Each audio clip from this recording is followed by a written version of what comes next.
On today's Locked On Thunder podcast, the Oklahoma City Thunder see their winning streak snapped against the Philadelphia 76ers. Chet Holmgren drops 33 points, J-Dub injury, a little uncertain, and more on today's show. You are Locked On Thunder, your daily Oklahoma City Thunder podcast. Part of the Locked On Podcast Network, your team every day.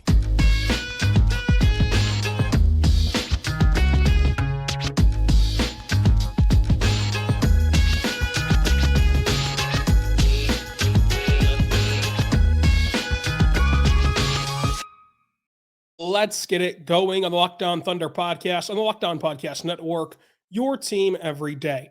I am your host, media member, editor-in-chief over at thunderousintentions.com, Rylan Stiles. Follow me on Twitter at Rylan_Stiles. Follow the show on Twitter at LOThunderPod. Email the show, LOThunderPod@gmail.com. On today's show, we're diving into the Oklahoma City Thunder snapping their winning streak to the 76ers. Chet Holmgren drops 30 again. Josh Giddey plays, and the 76ers shot 45 free throw attempts. Today's show is brought to you by Gametime. Go download the Gametime app, create an account, use code LOCKEDINNBA for $20 off your first purchase. Thank you so much for making us your first listen every single morning, every single day. We're here for you talking Thunder basketball. Again, trying to get over this little head cold issue, but still, it's a post-game, so there's a post-game recap podcast. Now, Josh Giddey did play, and obviously, I'm aware of what's being alleged on social media about Josh Giddey. That happened after we recorded Wednesday's podcast following the Bulls game. There's no further information that I have other than what's being talked about and discussed on social media. Josh and Mark were both given the opportunity to talk about the situation. They each said no comment. I don't feel as though there's any reason for me to comment on it, frankly, because I don't know enough information that's out there yet that is concrete enough to further discuss it. The NBA is handling an investigation right now. They're looking into it. When that happens and when that is finished and when the details come out from that, at that time, we will reopen this conversation on the show and we will talk about it then. So we're going to talk about it, but just at the proper time when their details have came out. But there isn't enough information to do anything right now other than speculate. And I'm not going to do that. I'm not going to tell you how you should or shouldn't feel, how you should or shouldn't go about your business. I'm simply going to wait for this investigation to conclude, cover the team, and then when that investigation comes back, looking into it comes back, we will discuss it at that point. So a lot of questions of if Josh would play or not in this game. The Thunder let Josh practice and speak to the media Friday. And then after practice, the league announced that they were going to look into the situation. And then the Thunder played him and started him and played him his normal minutes on Saturday against the Sixers. The Thunder, said that decision is left in the league's hands whenever the league gets involved. The league, of course, got involved Friday, and the league did not to this point discipline him or sit him out. So he was able to play based upon the league was involved and they didn't do anything about it yet. So that's why he played. It was not like a Thunder choice or anything. They just kind of let the league take over. And so far the league is still, going through the process of that, and whatever comes of it, we'll talk about at that time. But aware of everything with Josh, was not aware of it at the time of the recording of the last podcast, but there's just not anything for me to discuss on solid ground. That we'll wait till we do have that solid ground. Now, speaking of solid ground, Jaylin Williams out of Santa Clara has a hip injury that he sustained against Golden State. He played through it, woke up Sunday against Portland. Of course, this is last Sunday against Portland, feeling sore, so he didn't play versus Portland. And then he missed that Bulls game Wednesday, and now he missed this game versus the Sixers. And so now missing 3 games, and the next game's not until Tuesday. If he were to play in that game, he would have lost out on 3 games for the sake of 9 days off. However, I asked Mark to clarify, J-Dub's status, if he's day-to-day or week-to-week or kind of what his status is. Mark elected not to do that, and he cited that, last season The organization got fined for discussing too much into the injury report, but that's what he decided to do. He said Kaysen was day-to-day a month ago. I didn't know what the kind of procedure was there, but no comment on the J-Dub hip injury. So we'll see. Right now, we just don't know what the severity is. J-Dub posted a TikTok on Friday about injured Dub. J-Dub's the most active player on social media, at least on this Thunder team, if not the entire NBA. He's free to post whatever he wants. I don't know what that means. Mark did not clarify if he's day-to-day or week-to-week, but we'll just see. I mean, at the end of the day, if he does and is able to play Tuesday, which the Thunder do need J-Dub to play, this was a great trade-off in the sense of, if you just needed rest, to miss 3 games for the sake of 9 days off is a massive trade-off that you rarely get the opportunity to be given in the NBA with the nature of the schedule. So, you got kind of fortunate that, this sore hip flared up. If it is just a sore hip and he does play Tuesday, of course, this is a big if. But, if that's the case, with the holidays and everything, you got kind of fortunate that, you get 9 days off to sacrifice 3 games, and 2 of them were against bad teams that you were able to take care of. And then, you had to give up this game versus Philadelphia. But, that's still a elongated time off for a short amount of missed games. I mean, look at the schedule that we have seen the Thunder have at the beginning part of the season, where they were playing just nonstop basketball at the beginning. So ultimately, we'll see. It's just a wait and see period with J-Dub on what it looks like, what the severity is, what the injury even really is besides just a sore hip. We don't know what the actual diagnosis is beyond that. So we'll see. But tried to get clarification on that. It did not. It did not go for that. So let's talk about Chet Holmgren, who was really good tonight against the Sixers. When you look at this kind of matchup, the Thunder coming off a couple of days off and kind of a long stretch here where they've only played 3 games this week.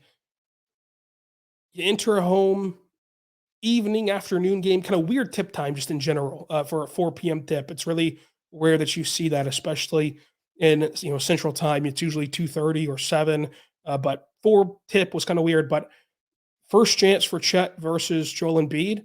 Of course, players are going to say that every game is the same game and it all counts the same, and you just kind of treat it no differently. But I would be kind of wondering if this game, of course, was circled on Chet's calendar for playing Embiid for the first time in a real game. He's, of course, played Embiid before in those pickup runs that we saw on YouTube a couple of summers ago, and I believe he played him again this summer. But with Chet versus Joel and the questions of could Joel just absolutely snap Chet in half, that didn't happen. Chet's still alive and well. It was a good sign from Chet in this game, especially offensively. And then there were some interesting wrinkles to this as a big picture outlook with Chet playing with J. Will, and of course he got mixed in there with Chet Holmgren with Kenrich Williams as well in this game, which he's been mixing in with him since Kenrich Williams has been back from injury, which I think is a good kind of look for him to play with those lineups some, especially against guys like Joel Embiid.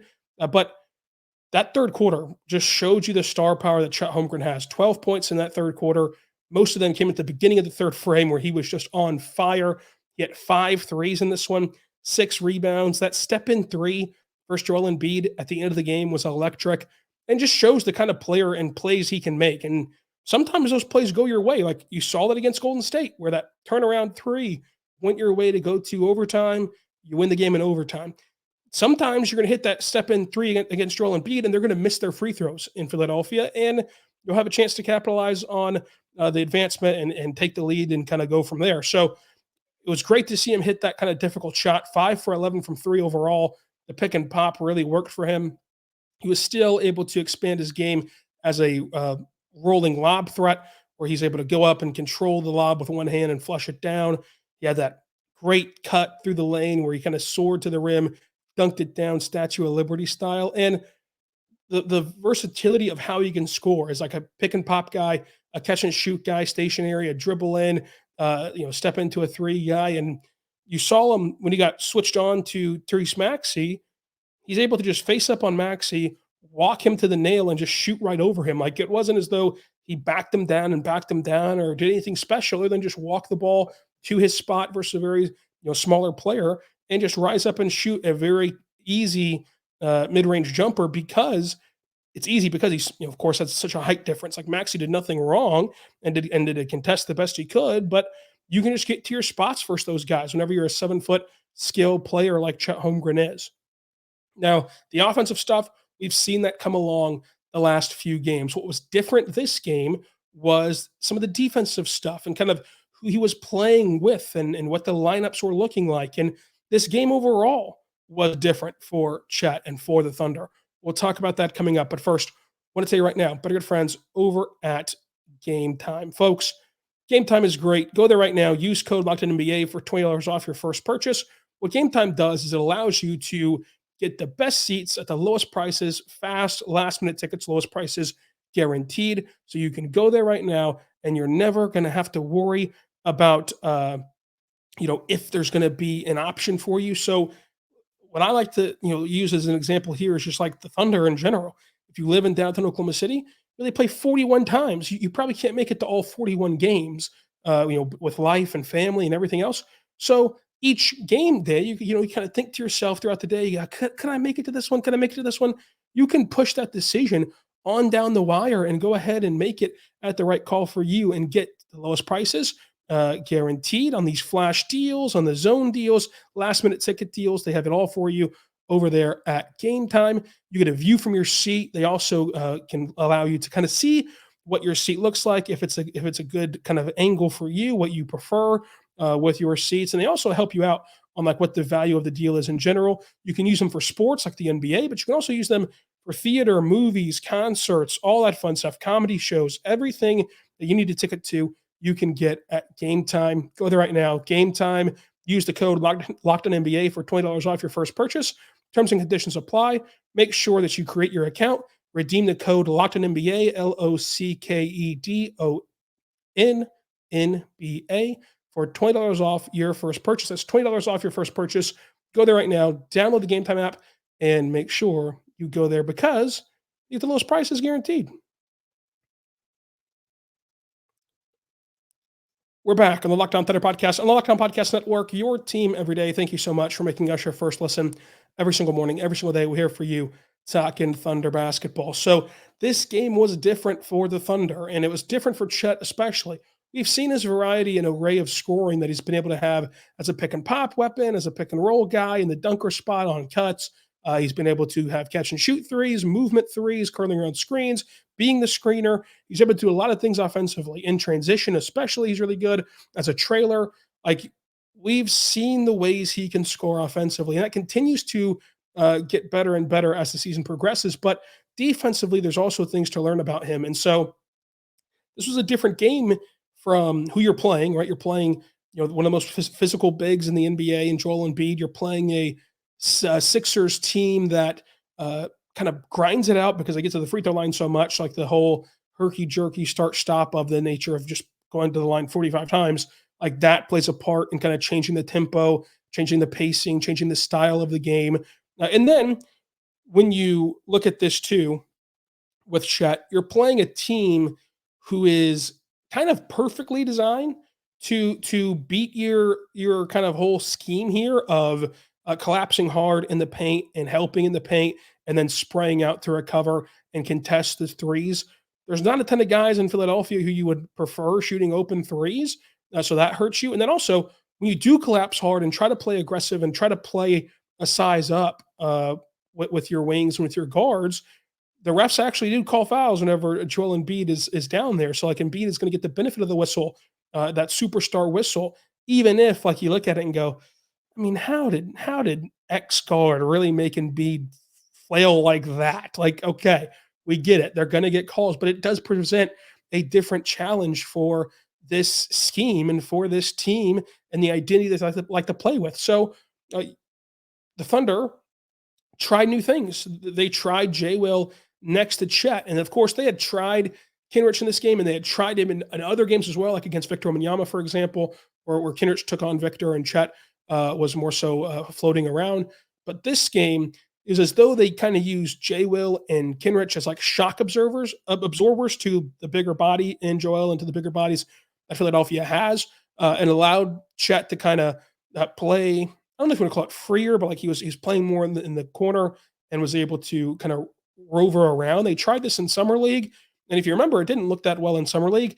I think that part of the reason why it looked better tonight was that uh, there was more of a reason to do it because you're playing Philadelphia, who played to that style, whereas in summer league you're mainly playing like a very high tempo, like it's typically smaller. You're typically not playing Embiid type level of athletes and dumping it down to the post and playing that style of basketball. You're typically playing smaller lineups from top to bottom because most guys that you want to get a look at and get a tryout to are wings and are guards. So that's like a disadvantage of playing both Chet and J Will in summer league. And then also their jump shots weren't falling, especially Chet, of course, in summer league. So it didn't look as clean there either offensively whenever they were not being able to space the floor properly offensively. Then it kind of compounded the problem whenever they also were not their best selves defensively because you're playing so small in summer league, typically with your matchups. So it looked better in this NBA game, but the ability to have that kind of curveball in your repertoire is needed.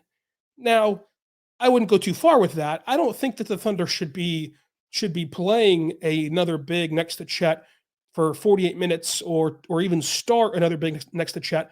But being able to have that option kind of is a welcomed idea.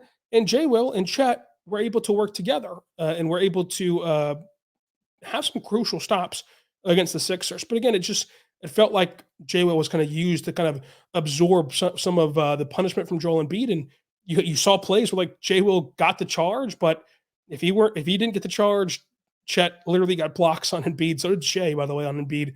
But it just got negated by the charge call for J. Will to take a charge on Embiid. But interesting to see them play this together. Mark talked about it, like that they're gonna do that more, and that the reason why they haven't done that a ton is because, of course, J. Will was hurt to begin the season, but they're going to need to be able to play together and play that way during certain times. I think that that's kind of what this is. I don't think it's all or nothing. I think that sometimes we look at this conversation, especially of do the Thunder need another big? Do they need to play Chet with a big? We look at this as like black and white, all or nothing.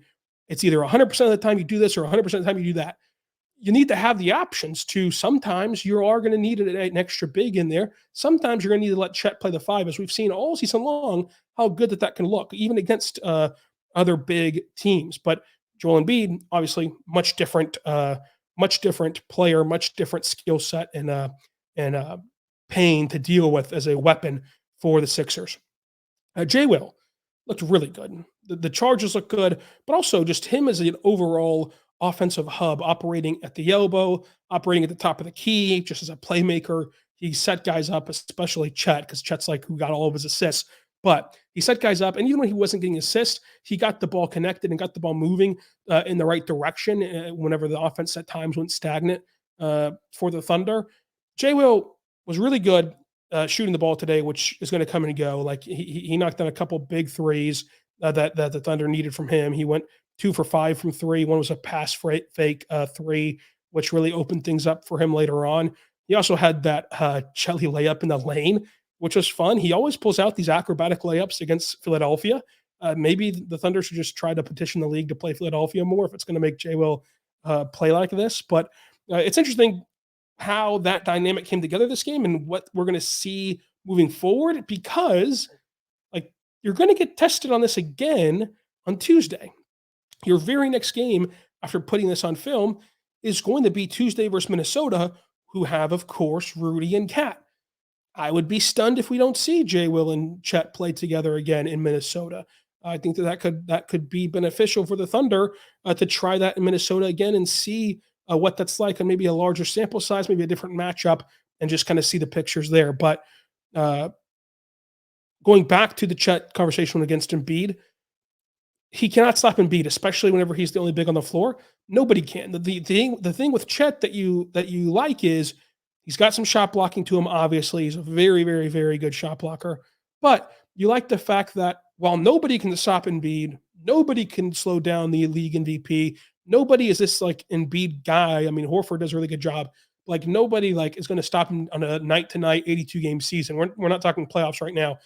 On a night-to-night 82-game season, nobody's stopping Joel Embiid. You at least have a center who you think could match him on the other end, right? Like could match him, try to match him bucket for bucket. Now, Joel Embiid was incredible tonight. And so like Chet scored 33 points and Embiid scored 35, but like, you want to see the advantages or like the trade-offs of this. Whenever you're playing Chet versus Embiid by himself, it's just, hey, can you go out there and keep pace offensively with his production? And Chet did a pretty decent job of that in this game. Ousmane Dieng was also very good in this game. I thought I want to ask Mark about this the next time we get to talk to him. His big assignment, Ousmane Dieng's, was in the G League was getting better at playing in small spurts. And so I've asked Cam Woods, who's, of course, a former player. He played for the Blue, played for Mark, and, of course, was a great player at Butler. I've asked Cam Woods about how difficult that is because it sounds easy, right? It sounds on the surface like, yeah, when you get put in the game, you should be able to play well. But, you go through this whole warm-up process and, like, no excuses me, but, like, Ousmane Dieng's warm-up is, like, at 4 o'clock for a 7 o'clock tip. And you go through this whole warm-up process. You do the layup lines before the game, and then you sit on the bench for an undefined amount of time and a variation time that happens game to game. Some days you get put in early, some days you get put in late, some days you get put in at all.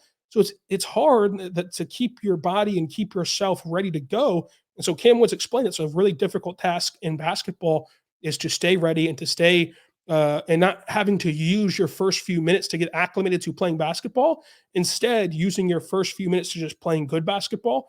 And I thought that Ousmane Dieng did a much better job of that. His first few minutes were really active, doing a great job filling space and cutting and floating around offensively. And this time, floating is a positive. Offensively, he kind of moved, even on that first possession.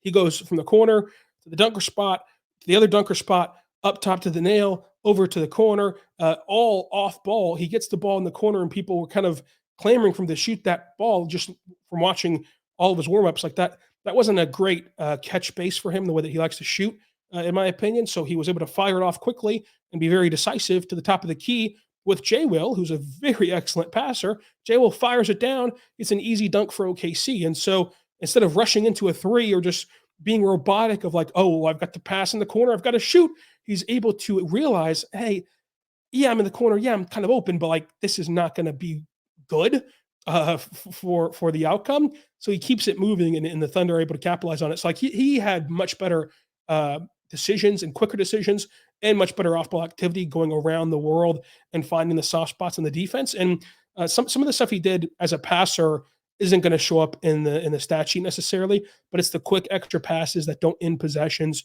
that were really good from him. And he had 2 assists to go along with it in 8 minutes. That's really good. 2 assists in 8 minutes. And I thought he played much better in spurts and didn't have to take that time to ramp up that Cam Woods was talking about, and that it's been a point of emphasis for him. And so it's a young player, and I know that kind of the game passes you by sometimes, of like in terms of like the fan interest of you're hooked on all the guys who are playing so well in the NBA.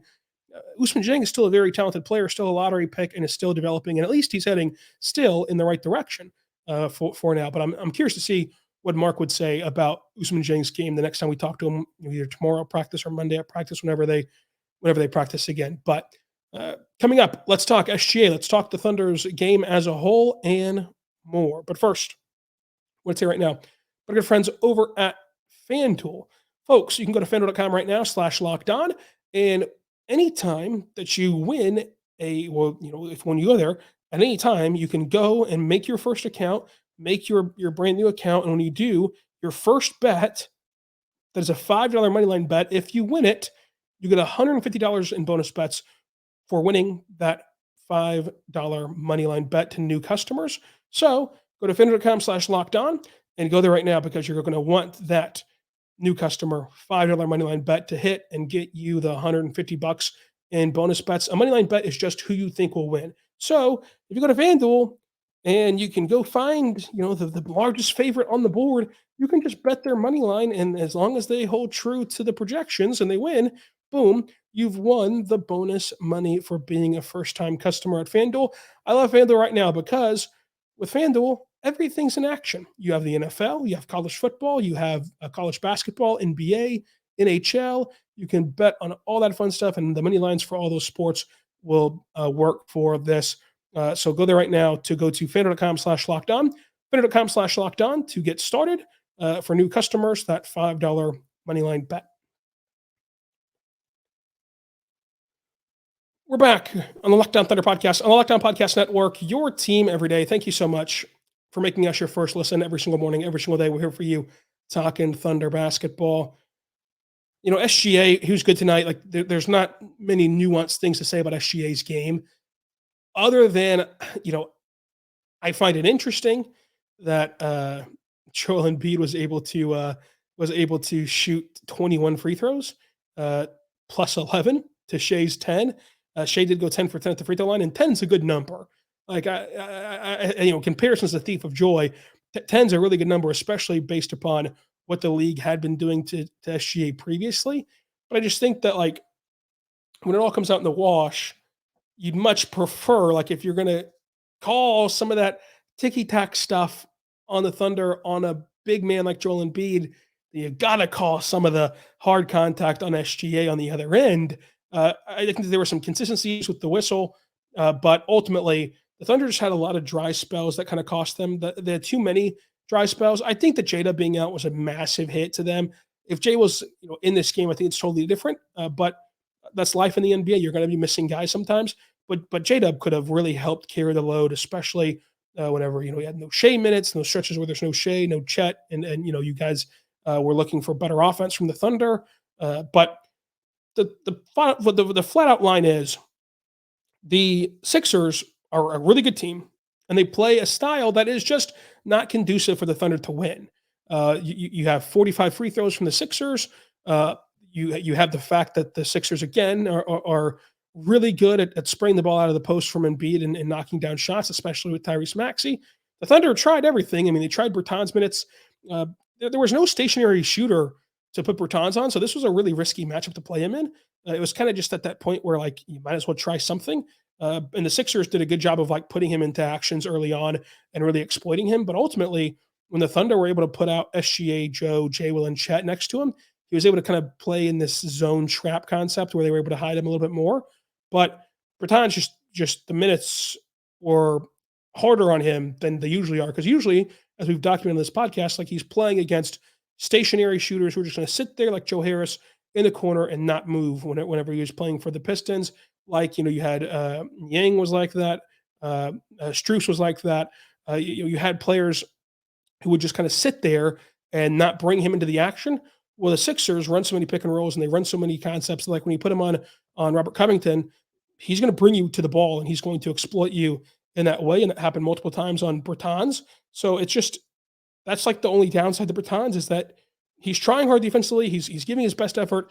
It's not from, like, a lack of trying. It's just he can't defend in space against these premier NBA scorers. And when you're on the court, they're going to hunt that mismatch. And the Sixers did a good job of it. But ultimately, that lineup, as wacky as it might have been with him and J-Will and Chet and Joe and SGA, it did provide a spark in the sense of at least it came back. You know, he came back and you had a chance at the end. He was technically in this game as an individual player a +9, but the eye test kind of was a tiny bit of a different story. But Bertans, I appreciate the creativity, because it's better to try something different. But I think his best matchups are, of course, whenever the other team has a stationary shooter. But you know, Isaiah Joe, sometimes you're going to miss open threes. Missed a couple open ones, but 3 for 12 tonight was not a night for him.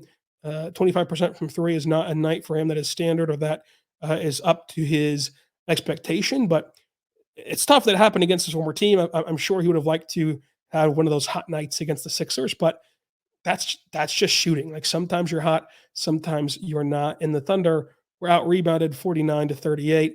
Philadelphia had 12 turnovers to OKC's 4. Now, the Thunder won points in the paint 50-38. But here's the big deal. You know, the Sixers were able to dominate their style of play. They were able to get to the line. They were able to out-rebound you, and they're able to out-muscle you for second chance points, 21-12. The Thunder style of play is like getting out and running. And in fast break points, they did win the category, but they won the category 12-7. So you forced 12 turnovers. You got 12 fast break points, but they limited your ability to get out and run, and that's just going to limit the Thunder's ability to be successful at times offensively. And you saw that in stretches of this game where they just were not able to be overly successful offensively. The Philadelphia 76ers did a great job of hitting clutch free throws. Got to give them credit there. That's a tough job to do. The Thunder shot 44, 37, 80. The Sixers shot 45, 34, 82. Casey Wallace got to start again. I thought Casey Wallace did a good job of choosing when to commit to double teams versus choosing when to peel off and when to go get a shooter in the corner versus staying committed to the double. That's a skill, and it's a good skill for a rookie to have and to possess already. He only played 13 minutes tonight, did Casey Wallace. They tried those other lineups, and they tried those other opportunities to play bigger. But this is your game recap for the Philadelphia 76ers. MVP of the game. Let's go to Chet Holmgren. Song of the game. Let's go. Here They Come, 76ers, only because it is the best fight song in the entire world. Close second, Miami Dolphins fight song. Close third, the Eisenhower fight song from Lawton Public Schools. Close fourth, Rocky Top. Let's put Rocky Top above Eisenhower. Yeah, so let me know what you think is the best fight songs. Let me know what you thought about this game. And hopefully my voice will be back sooner than later. But until then, be good and be good to one another.